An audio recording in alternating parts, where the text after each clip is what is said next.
Hi, good evening, everyone, and welcome to another edition of the Justice in Pieces guest speaker series. And today we have a Law Society of Ontario paralegal bencher, Shelina Lalji. So thank you, Shelina, for joining us today. Thank you so much for having me. And Shelina, perhaps you could start by telling us a bit about your story and how you got to where you are today as a paralegal. Wow, I love doing this thing and talking to students because not very long ago, well, I say not very long ago, but in 2008, I was, believe, one of the first ones to be licensed after the grandfathered paralegals. And, I did my 120 hours and I look back and all I did for my 120 hours was just filing. But I worked really, really hard at the firm that I was at. And I was offered a job right after. But I will tell you this, that I didn't go and complain about the fact that I only was doing filing, that I wasn't getting in, but I did the job to the best of my ability. And I was hired at that company immediately after. And I worked there for 5 years and worked my way up. And eventually I founded Shelina Lalji Professional Corporation. I also founded the Court Fort, which does the criminal part of it. I bought the Points Master franchisee, so I own a lot of locations across Ontario, Manitoba. And then, of course, I have a huge team of paralegals that work for me. So I just always want to share with students that when you're doing your placements, work hard, go above and beyond, find a mentor, because I was very lucky to have the mentor in that firm. And he kind of guided me. And I look back and now my mentor also used to be a bencher at the LSO. So this is really falling in that footsteps of my mentor. But I mean, and now I'm also an adjudicator at the Law Society Tribunal. Of course, everyone knows I'm a licensed paralegal, and as recent as 2020, I'm also a law student now at the University of London. So that's just a little bit about me. Now, one of the things you mentioned there about starting out, and I see a question already here from a student, so I think we can go right into that, is do you have any tips about networking and connecting with mentors, especially paralegals who are senior paralegals and practicing? How can my students reach out to them? So I think that is one thing I find that lacks in a lot of students, right? Like, remember, we're trained advocates. So our job is to advocate on behalf of our clients. So I'm going to say that you really want to start by thinking, I'm going to advocate for myself. So, your social media, your LinkedIn, but you also want to be very careful. You don't want to become part of the pack, whether it's the paralegal Facebook groups where you're not starting to, uh, be part of the negative aspect of the social media, right? Um, Figure out what area you want to practice in, and then look for those mentors in those areas. So, if you say, I want to be doing WSIB, find out who are the paralegals or lawyers that are really good at that, and then don't stop at it. Contact them, deal with them. Now, you also have to have some comfort with your mentor, right? So as you speak to them, you will know if this is a good match for me. I often find that students will reach out and then not connect, or they'll just write, and then when I respond, it's gone. I believe I'm one of those mentors. Like, I love to. We take in a lot of students. I was just saying to you earlier, we took in about 24 in July, and we have a whole bunch now too. And that mentorship doesn't end when your 120 hours end, right? You want to build those relationships going forward. The other tip I want to give you about your mentors out there is I find a lot of mentees will come in and just ask a question, or have not done the work. I think a lot of mentors appreciate the fact that you come in prepared. Look, I've done my research. Here's the question. Here is what I think it is. What do you think about it? A lot of, mentees I find come in with, just give me the answer. I don't want to do the work. So I would say that you want to build those relationships, use the social media, keep in regular contact with, mentor, find the one in your field or area of practice. And then make sure that you're doing that work. You're not just going to them and saying, do the work for me.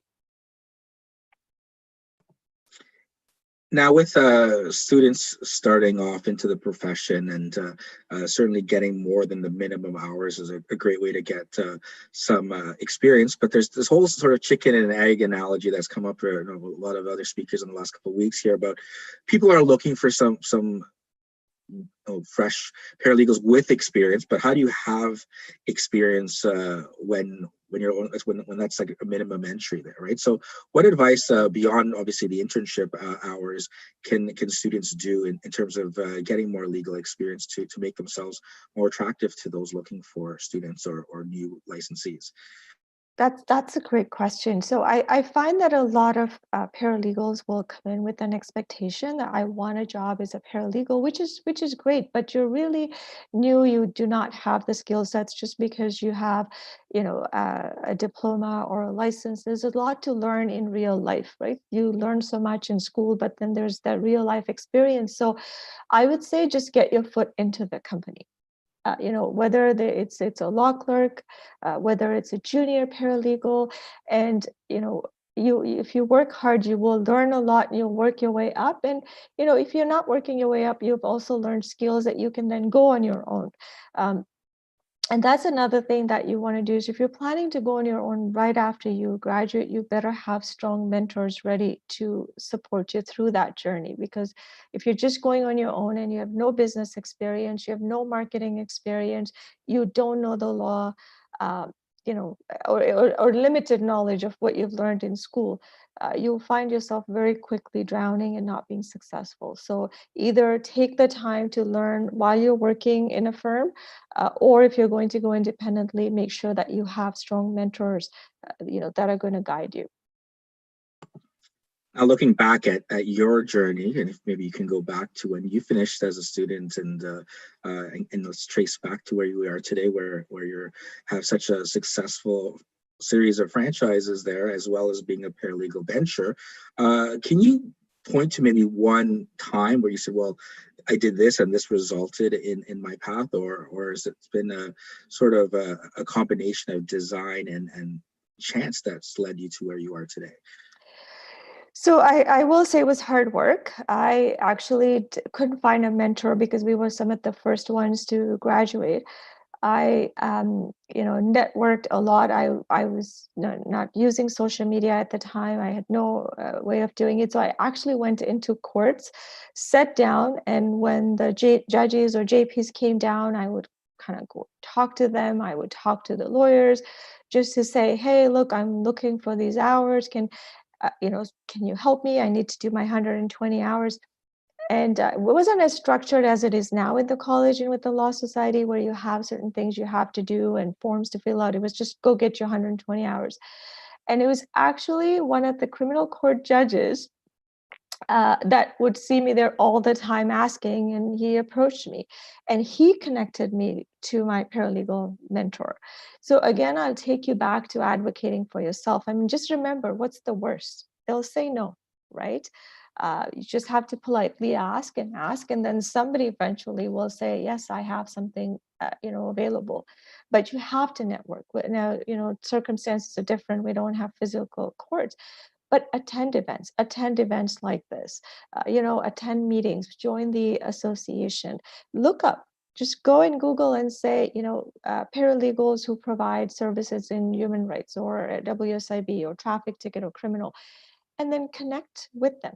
And that's the only way there. You have a lot more paralegals now than I did when I graduated, right? So again, it's hard work. It's a determination, and I'll take you back. Do you advocate for yourself?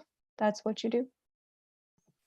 Now, with as you alluded there with COVID-19, it's a little bit different in terms of networking and reaching out, as opposed to either going to the courts or setting up a coffee meeting at a Starbucks or Tim Hortons or something.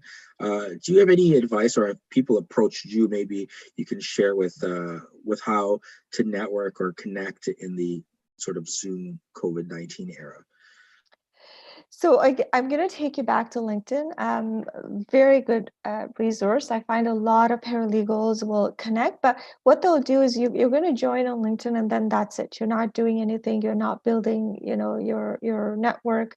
So you need to make sure that you are connecting with paralegals, with lawyers. You're following some of the legal groups that are out there, because that's how you're going to do it. Try to post some articles on a regular basis, so you will be noticed. And then there are some tricks that I will tell you personally students do to me. I had a student that liked everything on Facebook that I posted, just liked and liked and liked. And she'd like it 2-3 times a day. And I was like, who is this individual? Right. So I eventually had to look him up. And when the resume came on my desk, I recognized the name. So, you kind of give yourself a little bit percentage of an advantage, because now that individual knows who you are. I will tell you that we have, a couple of students again researched. Actually, somebody watched my video from like 2009 or 10 and started posting on social media about content of the video, tagging me, and I thought, who's dug up this old video that I did for the Law Society like 10 years ago. So you're going to have to be creative. You can't just say somebody's going to come knocking at my door or send me a Zoom link. You have to think of how you can creatively expand that network and be noticed. How do you uh, put yourself apart from the rest of the group to do it? Now, right now, some of the students are in advocacy, and I think um, certainly, as you pointed out, if you can't advocate for yourself, then how are you going to advocate for clients? So perhaps maybe we can look at advocacy tips there. Of how do you prepare? I know they have a mock trial coming up as well, and so we'll try to get as much insight from different practitioners. What advice about preparation for your first, let's say, mock trial or real trial? So it's a formula we all use, and I always share this with the students who come work with points or my professional corporate, is that it's a 90-10 formula when you're going to a trial. 90% of it is preparation. Okay, so if you are prepared for it, you know your case law, you know the elements of the charge, you know what the Crown has to prove, you see the gaps in the evidence or in disclosure, and how are you going to probe on it. um, then you will be more confident, you will be able to argue better, because you know what you're talking about. And I have something here, I'm just going to quickly show you. I call it my 4 elements, and it's a red folder. I always share this with the students, is that you will see my first section for trial preparation is the elements of the charge. What are the things that are important in this charge, right? So I'll give you an example: a school bus charge. So if you look at the bus charge, it specifically specifies the color of the bus being chrome yellow, not just yellow. So I would put that down in here, because if the evidence shows that the bus was yellow, then clearly it was not a school bus, right? So you want to put your first square as what are the elements of the charges that are relevant. The second square I do, which is really funny, is the evidence. What is my evidence that I want to get out from the witnesses that is going to help my client's case, based on the facts that my client has given me and based on the facts that are in the disclosure or the evidence against my client, including witness statements, police officer statements, all that stuff. And then I have a little square here where I do probe the questions. So when the witness is being examined and I think, oh, that doesn't sound right, I want to dig a little bit more about this one, right? Then I will put it here. And my final square you'll see is where I will start putting down my closing argument. So if there is something that has come out as part of the evidence, because remember, when you're doing trials, you don't get 2 weeks and 3 weeks like you do in school to prepare for it, come back with your closing argument. You have to do your closing argument most likely right on spot. So I'll start putting down things that I want to bring to judges' attention in my final square as what evidence is it that has come out as part of the trial that I want to remind the judge again in my closing argument. And then I have a little box down here, which I will already have all the case law that I want to bring up. so that when I'm doing my closing argument, I'm also bringing up my case law. And that's what I use. I use the 4 squares for my trials. And I just want to tell you a quick story. It's really funny. For my first trial, I did a small claims court matter, and I had this huge binder. And if the witness says yes, I'm going to go to page 5 and ask this question. If witness says no, I'm going to go to page 2 and look at the questions. And 5 minutes into the trial, I was flipping and flopping through all these pages. I had no idea what I was doing. I was lost. So I find now, of course, you want to have your binder with your case law and everything, but the 4 squares is really a good way to have a quick tip at your fingertips to see what's going on and tick them off. Oh, okay, that element has been proved. Okay, this has been proved. And it really works for me. It may work for you too. But again, I bring you back to 90-10. If you're not prepared for your trial, you don't know the cases, you don't know the elements of the charges, you don't know what kind of evidence do you want to try and get out during your examination, then you are going to fumble. And you know what? Don't kill yourself over it, because it's part of learning and it's part of experience, right? So my first trial, thank God I had a jacket on. I can't believe I'm saying this out loud in public, but I want you to know I was sweating. I could feel I could feel it all. Like my voice was cracking. I thought I needed water. I didn't have I had a jug and a glass there, but I didn't have enough confidence to say, oh wait, I need to pour this and drink some. So, and it comes with experience and you'll learn how to do it. But just because you don't do well at your first trial does not mean that you quit. It's like anything else. It's practice, and you will get the experience, and you will get to that point where you're comfortable. And even 12 years later, there are days where I have to run trials, and I still like, oh, I have to go run a trial. Now that we haven't run a trial for God knows how long because the courts are closed, I'm sure when we go back, we'll have those butterflies again. So I know it was a long-winded answer, but hopefully I was trying to tell you it's practice and you'll learn. Now, you mentioned obviously with the courts, a lot of them being closed or only urgent matters being addressed. Do you have any advice, or have you seen anything, or maybe you've heard some tips about how to do things over platforms like Zoom and Microsoft Teams? I think the Law Society Tribunal is still up and running. So what advice maybe specifically to that? Because on top of now having a mock trial, they're going to have to be doing it remotely, which I think presents its own set of unique challenges to get ready for. So anything you could share about that as well? So yes, I actually just went through a training at the Law Society Tribunal on Zoom meetings and how to manage them and what to do. And so actually today's my first one when I'm applying the skill sets I've learned, where I'm actually trying to look at the camera, because normally I would look down, and I have to remember that my audience is up here and not down here. So I'm really trying. The other thing I have done today, just to kind of help me, is I put my sticky notes, and I'm going to kind of show you right on my screen, so that when I'm talking and I'm addressing, especially when you're at a tribunal or even when you're at a hearing and you're addressing the court, you're addressing the judge or the JP, the trier of the fact, you want to make sure that there is some eye contact. I would definitely say that you want to make sure that you are in good light environment, so you can see that I have a clicker and I have a little light in the back. And again, this is my first time using all these gigs, so I'm going to show you. See the difference?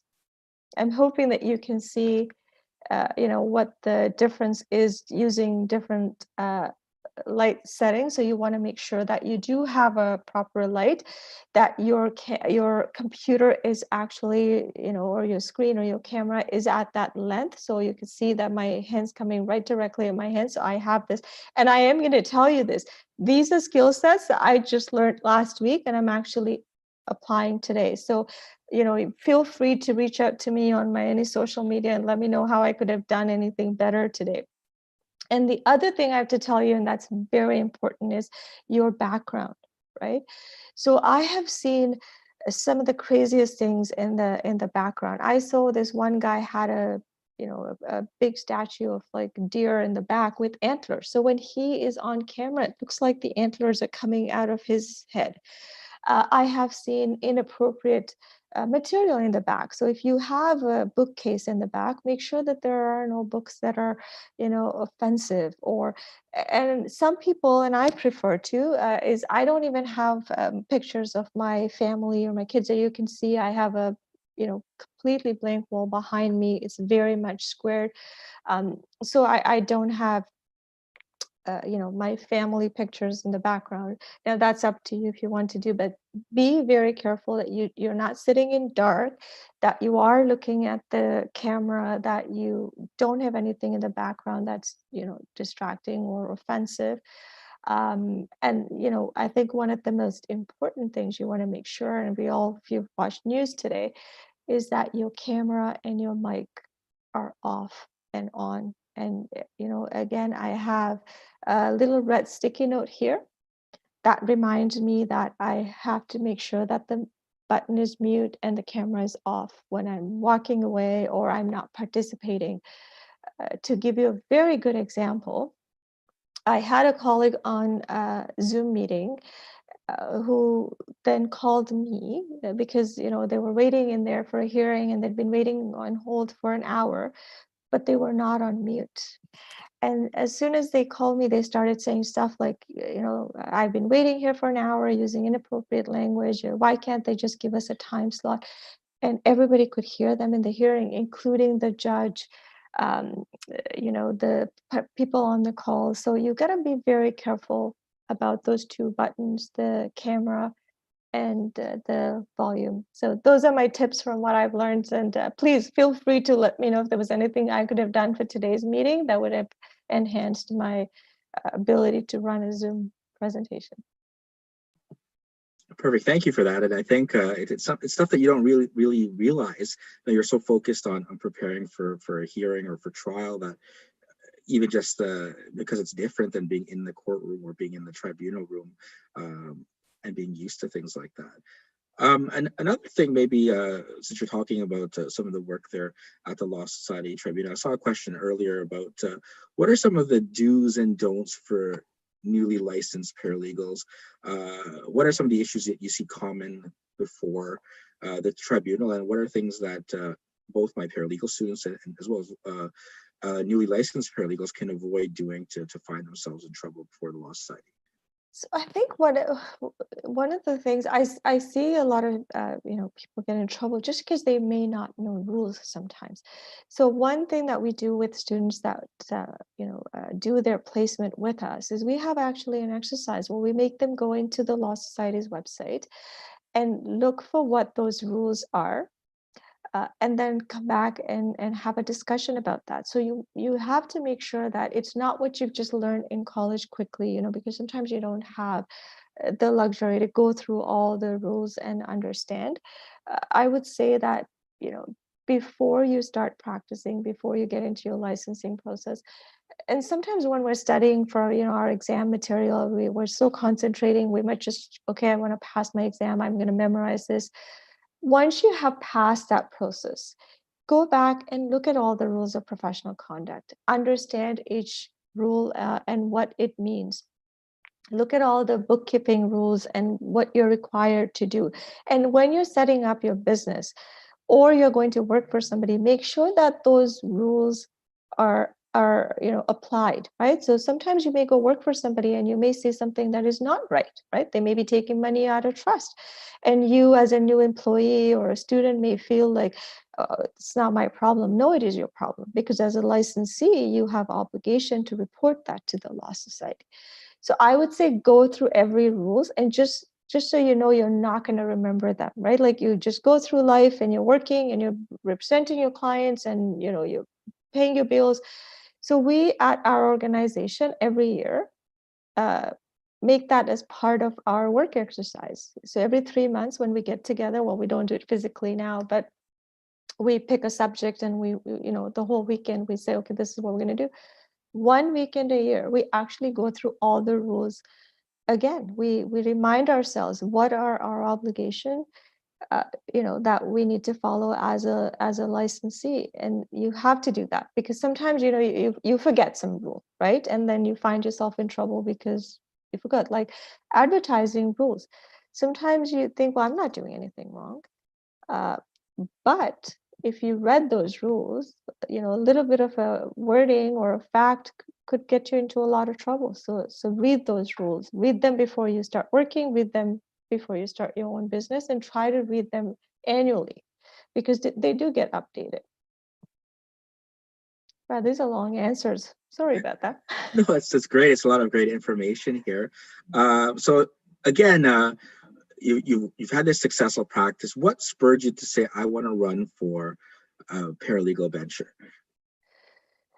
So I will tell you, it's very different when you are a bencher and you're not a bencher, right? Because when I was not a bencher, I felt like things are not moving fast. What's going on with us at the Law Society, with the scope of our practice, and so I was at a point in my life where the business was running. I had absolutely amazing team that was. I knew that if I had to spend time away, um, that they could take on my responsibilities and we would still be doing, because realistically you spend a lot of time at the Law Society, and I really did want to give back to the profession that I have gotten so much from and contribute. So I was like, what can I do here? I can do it. And the fact that my mentor was a bencher, so you kind of also, that was a bit of an influence.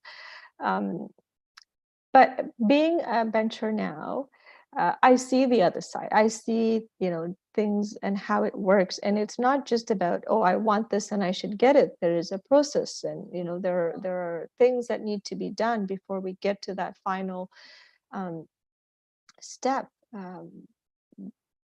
But it's a lot of work. And so if you're thinking of running as a bencher, you should have that time. You could spend, I spend a good 6-7 days a month minimum to just make sure that I'm on top of everything that's happening at the law site. So maybe you can backtrack a little bit because I do have some students who are pretty new, and perhaps explaining what the role of a venture is, and what are the things you do those 6 or 7 days a month at a minimum for the Law Society. Oh, okay. Let's see if I can get this in not in a very long answer. So, of course, the benchers are just like directors of a firm, and our job is to make sure that the mandate of the Law Society is complied with. Of course, if you don't know what that is, you should be on the Law Society's website immediately after this. And then, there are different committees. The Law Society has so many responsibilities. So you will have a committee for mental health group where you're seeing a lot more of licensees. And when I say licensees, both lawyers and paralegals are going through that.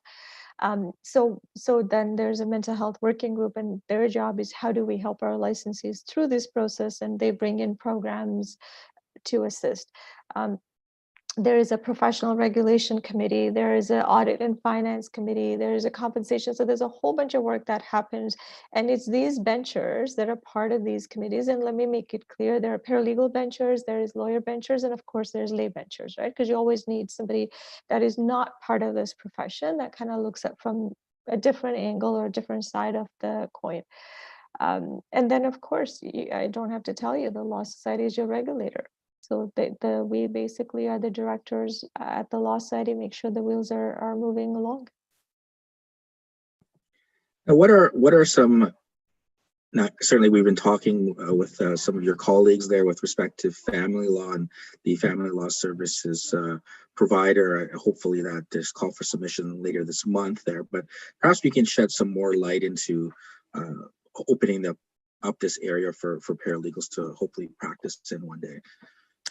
So there's a lot of work that has gone into it. You guys already see that there is a consultation paper out there. There, details what kind of work that we're looking at paralegals doing, and we want to hear from our partners. And when we say, and stakeholders, right? Whether it's other lawyers, whether it's public at large, it could be groups of people who have actually gone through the family law process.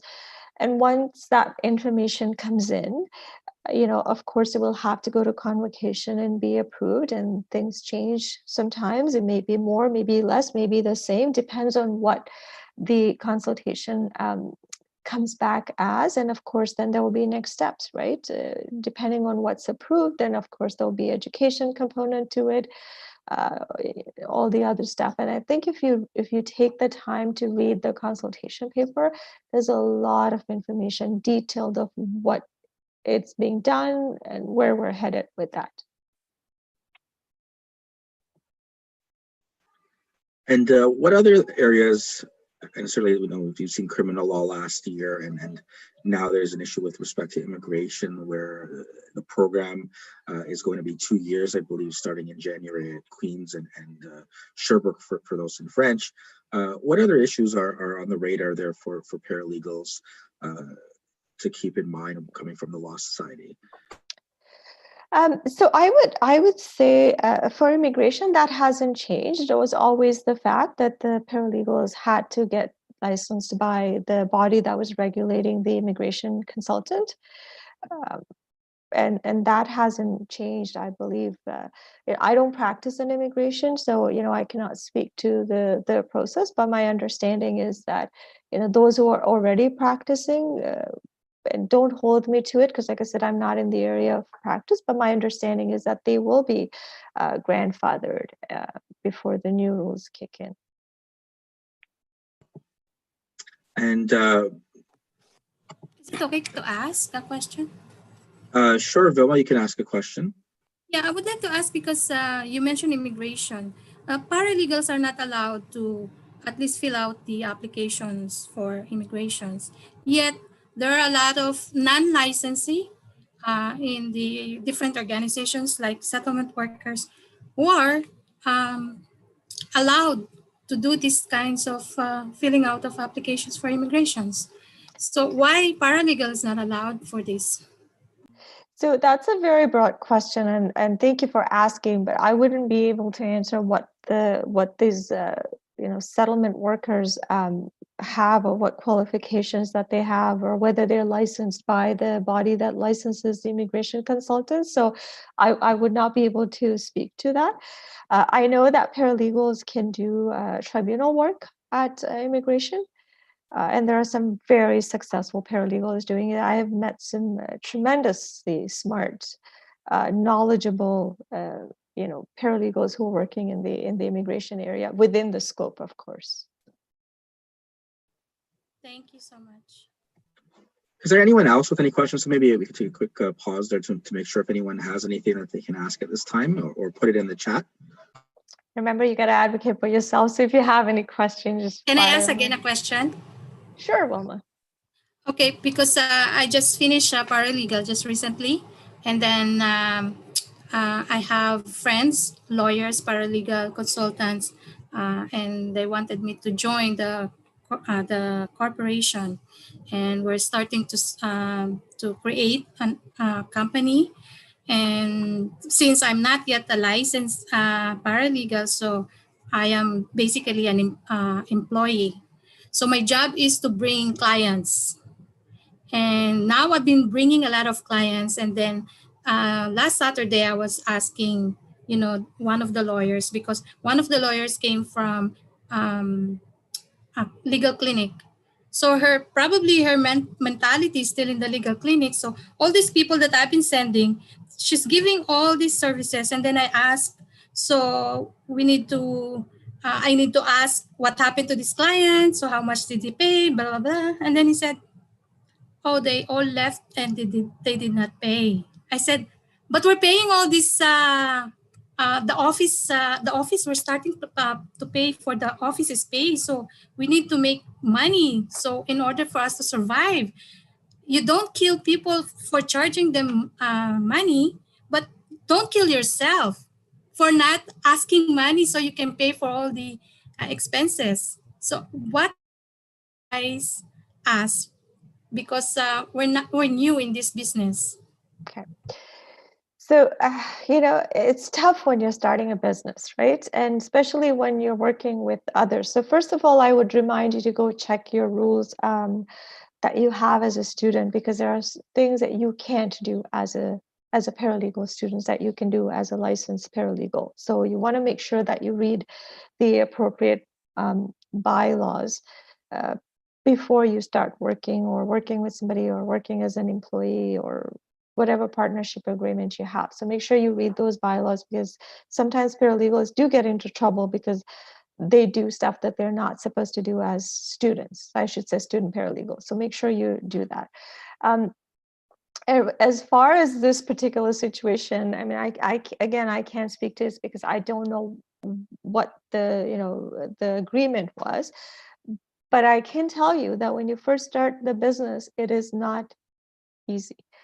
But I'm going to share with you what my mentor told me. And when the time when he told me, I thought, what's this guy saying? He has no idea. Okay.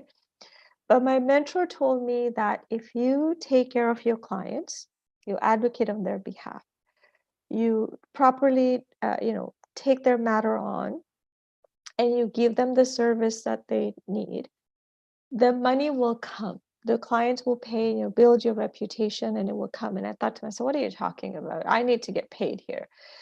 But I will tell you, in 12 years doing this and being successful at it, and let me just go back to where I started. So just so that you understand, I was the licensed paralegal of my firm. I was the bookkeeper of my firm. I was the janitor of my firm. I cleaned my own office. I did all my bookkeeping. I went to court. I did everything. So, um,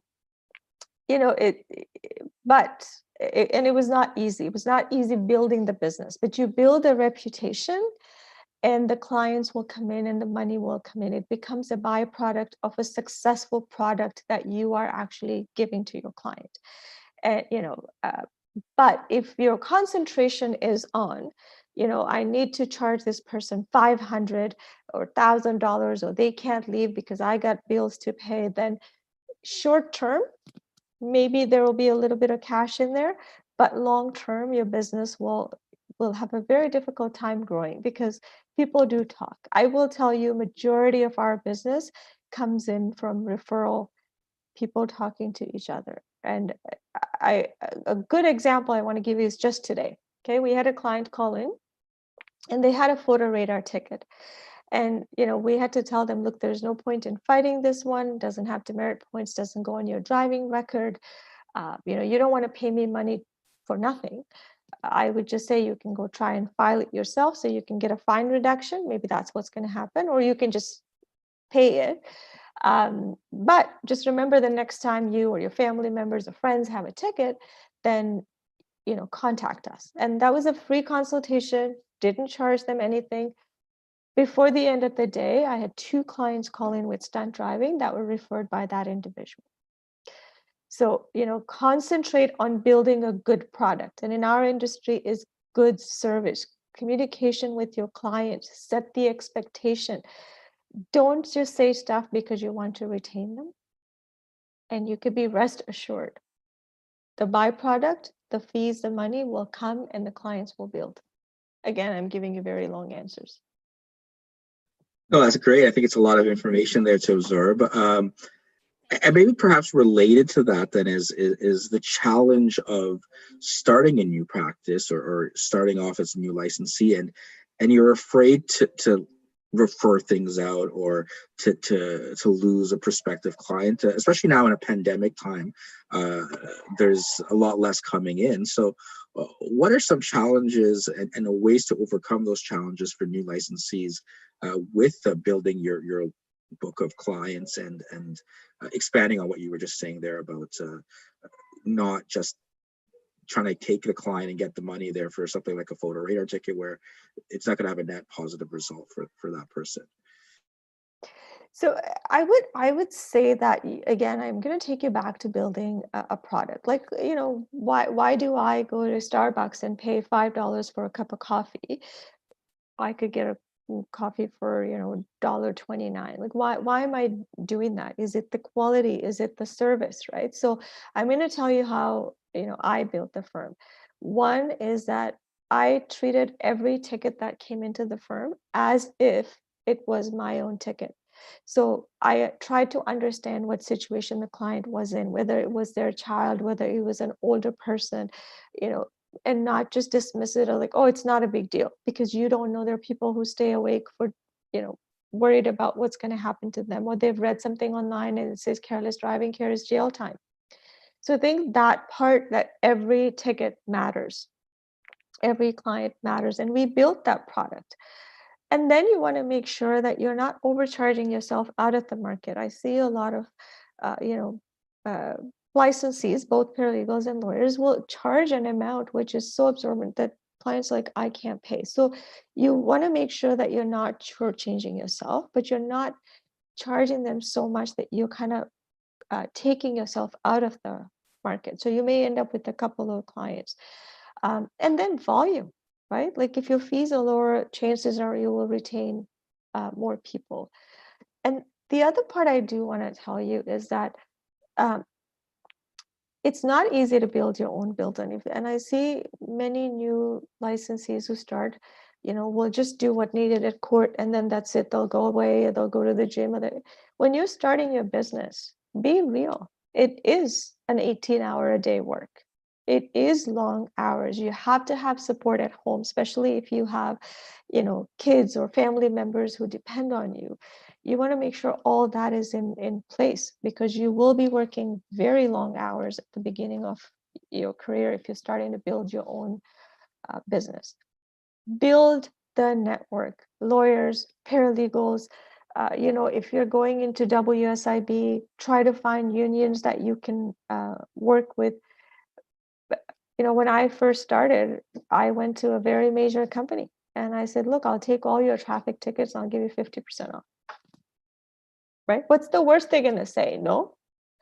I ended up with that contract. So you just have to be at it, work hard. You can't just say it's 5 o'clock and I'm done. It's not going to happen. Now, you'd mentioned, I guess before, about mental health supports. Something else would be tying into, well, if you're going to be working well past 5, how do you find sort of that work-life balance, especially when you're starting off and you need to be a little bit more sort of struggle through or hustle hard there to get clients and get the work done, and largely because you're working as a sole practitioner in some cases, that you may have some mentors that you can lean on, but what can you offer in terms of what supports are available? I mean, certainly the Law Society has some supports as well, but that are out there for young, newly licensed paralegals, or any licensee for that matter. So I want you to have that at the forefront of your career, whether you're at the beginning or whether you are in the middle or you're very successful. You need to make sure that you are taking care of yourself, because if you're not doing that, you're not going to be good at other stuff that's going to eventually impact whatever it is that you are doing. So you do need to set time for yourself and say, you know what, today I just can't do it. I can't do it. I need a mental health day, and I am going to take a day off or half a day off, or I'm going to stop and grab a lunch by myself while I read a case law and sit on a patio, enjoy sun, and not feel guilty about it. So internally within our firm, I will tell you, we always laugh about this thing, is we have mental health days, and these are days where you just call in and say, you know what, I've had it this afternoon. I just need a day off. I can't think anymore. And you don't feel guilty about it. I will, that was, if I look back, I would say that was one thing that I didn't do for myself. And there were consequences. There were consequences in my personal life. There were consequences to my health. So if I could turn back time, I perhaps would have done things a little bit differently, made sure that my, not just my mental health, but my physical well-being was also at the forefront. So simple things as, I would work through the day because I was so busy, I would not grab lunch, right? Sometimes it's all that takes, or a quick walk. during the day. I am much older and wiser now. So I will, in the middle of the day, I'll just say, you know what, I'm going to take a half-hour walk. I do need to do that just to kind of, refresh myself and come back. So please make sure that you do put that at the forefront of, whatever career you choose, whether you go choose work for a firm or whether you embark on your own. Now, related to that, with COVID-19 going on, I know you'd mentioned that you're a law student right now at the University of London. So how have you found that? And maybe you can share with that experience with students about studying in kind of this remote environment. What's worked, what's not worked for you so far? So pre-COVID, I have not been, I'm not a very social person. I'm fine working by myself. If I have to work in the team, I'm okay. If I go into the office, it's great. But I was happy doing things. If I had to go to court, I did. And I'm going to tell you that a person like me is missing that interaction. So it does impact. Like simple things as tribunal, right? We adjudicators would meet, we would, kind of discuss this, and now we're all remotely, so you miss it. As far as online studying, I have to say it's overwhelming. You have to connect with this, and there are blogs and there are videos to watch, and it's just coming at you. Lectures are coming at you. You have to, if you're planning to do that, you do have to have a regimen. You have to put a schedule in place to say every Sunday, from 10 to 12 or 20, whatever it is that your time works for you, I am going to sit down and do this, and be extremely organized. Otherwise, you're going to go back into that whole health issue, and it's going to impact you. I find it, it's coming fast and furious at me. And I have to get organized. But my daughter is in first year university and she has a 4.0 GPA. So, I can't have anything less than that. So what spurred on the decision to go to law school? I think someone's asking about it. And I know I always have a few students who complete the paralegal program and they think, hey, I love the law and now I want to go and go to law school. What was that process like for you? What was that decision? Where did it come from? So it was a company decision. It wasn't just my decisions. I'm not the only one. I have 3 other paralegals who work within the organization that we're all 4 of us doing it together. Clearly, we just launched a new company called Court4, and it does criminal matters. And again, the concept is access to justice. So, our fees are very low compared to what you will see outside. And we're building a product where we're truly, going above and beyond to help people. So sometimes, I'll tell you an example.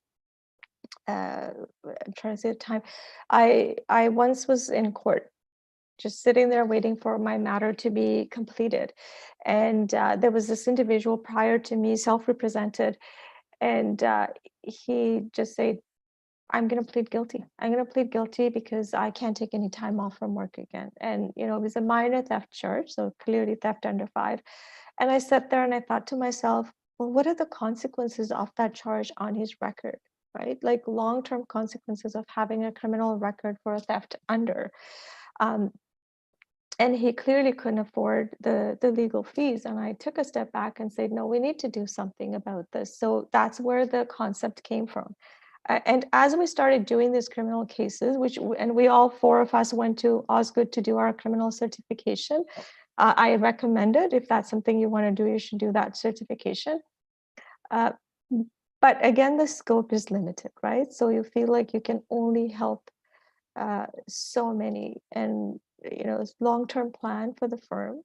So we decided, all 4 of us, to apply, and all 4 of us got accepted. So we're kind of pushing ourselves, each other, to get to that final point. But you really have to be prepared. I have to tell you, it's a lot of work. It's a lot more work than we expected. And we've been practicing, all 4 of us have been practicing for a very long time. So we thought, how hard can it be? But it is. Law school is not easy.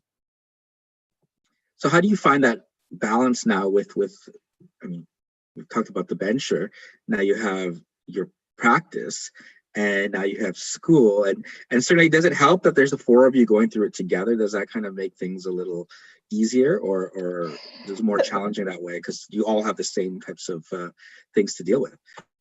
So two things really work for me. One is organization. Like you really have to be, organized to be able to pull all of that off. The two is support at home, right? So clearly, I have, older kids. Both my kids are teenagers now. I have a mother, I have sisters, I have spouse. So that support system around you of what's going to be done and who's going to support you, you have to have that in place. Um, and then I'm being four of us doing it together, so we're like, okay, every Thursday, 5 to 7, we're all going to read whatever needs to be read and come back and discuss it and have this online thing. So we're pushing each other because we're very competitive by nature. This is what we do in our business, right? So we all know that we will read and be there for that robust discussion. Now, having said that, we find it to be so helpful that I know there are other paralegals who are doing the same course. So we were thinking maybe we'll even open it up to other paralegals to join us on Thursday.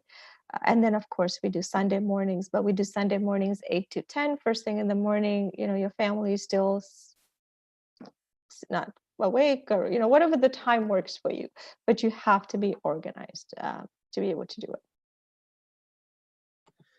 Do you find, I think somebody here is asking, is it easier so far because you have the experience as a paralegal, or I don't know if you had visions before of going to law school. How do you find that your background in law over the last 10 to 15 years helps you with law school now? So prior to attending paralegal school, I was planning to go to law school. I wrote my LSAT. And then at the same time, the whole new concept of licensed paralegal came in. And I was more the entrepreneur. So I saw the opportunity and, I could do this 9-month course. The scope was huge. I mean, paralegals don't realize we all kind of gravitate towards certain area. But if you look at all the tribunals that we have, I believe only 1% of paralegals actually even practice in criminal arena. So I thought, well, if I could do this for 9 months and I can practice in this area, I mean, small claims court limits are very high. If you really want to become the expert in that specific area of your scope. So for me, it was more a business decision. 12 years ago, I also had a newborn son who was a couple of months old when I went to paralegal school. So for me, it was a personal decision to do that. And now I'm like I said, I'm in a position now I can do this. I can do it online. If I had to physically go to law school and attend classes full time, I don't believe that would have been for me, because of course I also have a business to run and other responsibilities. But because I can do it online, I know I can schedule it within my time. And as far as understanding the concept, so one of the first courses we're taking is the criminal course. And I thought, oh, well, we do criminal, it can't be that hard. So yeah, of course, there are certain concepts you will understand, like, the mens rea and all that stuff, because it's standard. But because we're also doing it at the University of London, there are certain, their statutes or their legislation, it's very different than here. So, those are challenging. Like I can tell you what theft under here is, what the elements are, but there is no such thing over there. So of course it's not, some concept, yes, makes it a bit easier because you've been practicing for so long, but it's a lot more than what we thought it would be. It's funny, actually, I had a barrister from the UK on a couple of weeks ago, and I didn't even realize that there's separate barristers and solicitors, because I'm a barrister and solicitor. I can do all these things, and I was really fascinated with some of the stuff that they have. I think he's out of Manchester. Very interesting of how the concept is, even though it's from an English common law, and a lot of even our Donahue versus Stevenson stuff is drawn from British cases, right? So I was really surprised of all the differences, and certainly that poses its own challenges in of itself. Right. But, and then you have to also understand that when we finish, because our aim is, 2 years, because we certain courses are exempt depending on whether you have an undergrad or a grad degree, but then you have to come back here and either do your LLM or complete your NCA courses. So it's a long process. You really have to be committed to it, but it's not easy. I mean, you can do one course at a time and take 6 years to complete it. At the end of 6 years, you will have a degree, right? That's the thought process. Like, I can sit here and say what's it going to do, but at the end of 3 years, I'll have an LLB if I manage my schedule. So thank you so much, Shelina, for taking the time and joining us here today. I thought it was a very insightful, a lot of excellent information, a lot to take in and absorb there. And I really appreciate you, and as well as all the other paralegal benchers who have joined us for sharing such of your insight. And it's very inspiring, and it's very great for students to pick up and have opportunities to network and get some mentorship there. So I was wondering if you have any final words of advice for any of the students here today as they embark on their journey into the profession. I know that we hear a lot. I know we hear the unemployment, within the profession. I know that it's tough now, even with the, COVID situation. But if I could leave you with thoughts, your job is to advocate. And the first person you start advocating for is yourself. So don't give up. If you have to send up, resumes, if you have to start at the bottom of the totem pole and work your way up, you do what you have to do. And what's the worst? You're going to approach a mentor or you're going to approach an employer, and what's the worst they're going to say? No? Okay, we move on to the next one. And use your social media. Please do it. Post things. And again, I don't mean like post, my pictures and stuff, but find an article, post it. We're all watching, we're all following, we're all reading. I see a lot of paralegals, posting stuff that I'm like, oh, who is this person, right? So, and find a mentor in whatever area you want to practice. Find a mentor. There are tons of experienced paralegals out there who are more than willing to be mentors. So I think I got it all. Yeah, and mental health. Make sure you take care of yourself and enjoy. Have fun. Have fun. You're too young. You're at the beginning of your career.